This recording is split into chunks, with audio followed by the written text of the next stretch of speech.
Tervist kõigile ja tere tulemast järgmisesse õppevideosse, mis puudutab 3D programmi Blender.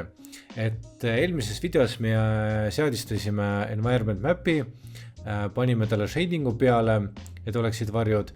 Ja nüüd tänases tunnis räägime nii-öelda materjalist, kuidas on võimalik seda peale panna. Kui meil on shader editor siin peal, siis world vahetame objekti peale ja nüüd meil on võimalus luua materjal. Paneme siia new, tekkis samasugune aken nagu world map'is ja siin ma scale'in selle sisse. Ja base color'i, muidugi meil oleks vaja ka see, et me näeme seda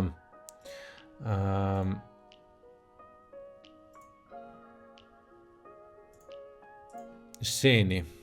Nii, siit saame pipetiga siis võtta, nii võtame siis valge ja raudnes, sisuliselt see vastutab sellest, kui me paneme nulli peale või vabandust ühe peale, siis see on matjas ja kui me paneme nii-öelda selle nulli peale, siis ta on nagu peegelduv. Nii, ma arvan, et me tahaks jätta niimoodi, et ta natukene peegelduks. Nii, vaatame, kus see oleks õige parameeter.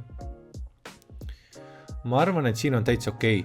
Ja nüüd ma korra vaatan, et võib-olla ma teen selle natukene valgemaks selle materjali. Nii. Järgmisena on see, et meil oleks vaja panna siis mobiilile, alusele, klaviatuuri alusele, siis sümbolitele ja siis siia ja siia. Nii, ma selekteerin selle, siis selekteerin selle ja selekteerin ka selle ja viimasena selekteerin see, mis on värvitud ja nüüd vajutan Ctrl L ja Link Materials, ehk siis ta kohe kandub järgmistele üle. Sisuliselt, kui ma muudan siin ühes ära, siis ta kohe on siin. Järgmisena peaks tegema sinise värvi. Siis paneme, dubleerime selle, vajutame siia peale ja paneme, see on siis sinine. Selle esimese võiks ka muuta, et see on valge.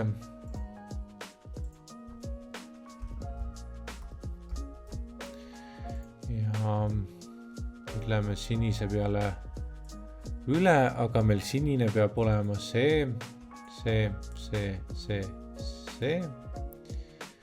Ja paneme talle siis sinise värvi.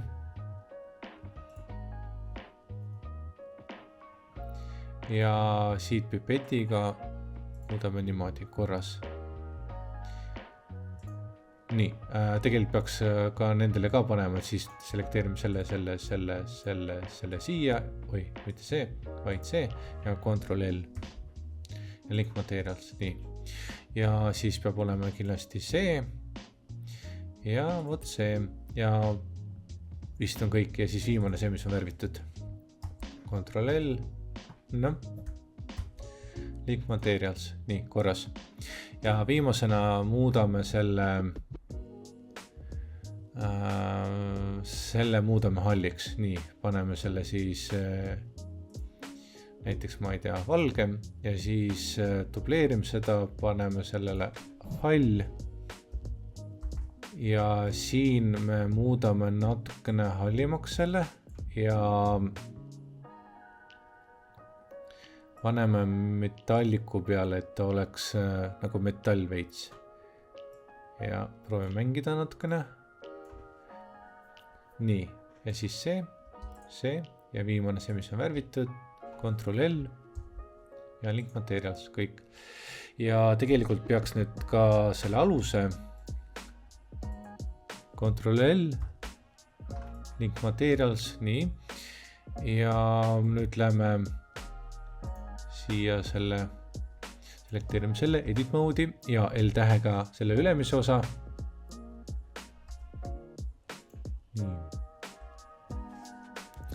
Ja nüüd meil on võimalus ühe objekti sees määrata erinevad materjalid. Et kui meil on see objekt selekteeritud, siis läheme selle siia selle menüüsse, materjal ja siin meil on võimalik lisada veel üks materjal. See võib olla nii-öelda hall ja assign. Nii, ja nüüd meil on see selekteeritud. Nüüd viimane asjana on see, et meil on vaja see ääris teha. Sellega on väga lihtne. Läheme edit mode'i siit välja, selekteerime selle objekti, edit mode, selekteerime selle tahu, siis i-tähti sissepoole ja nüüd aldiga see loop selection. Nii, vajutame siia shiftiga. Nii, alt ja shift peab kindlasti koos olema. Ja paneme talle siis halli värvi.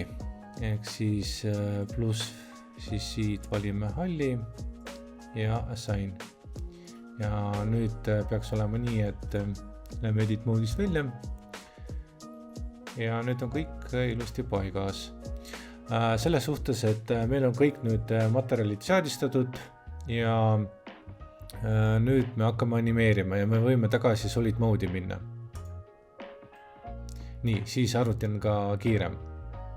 Täna siis me panime materjalid paika ja tänud vaatamast ja kohtume järgmises peatükis.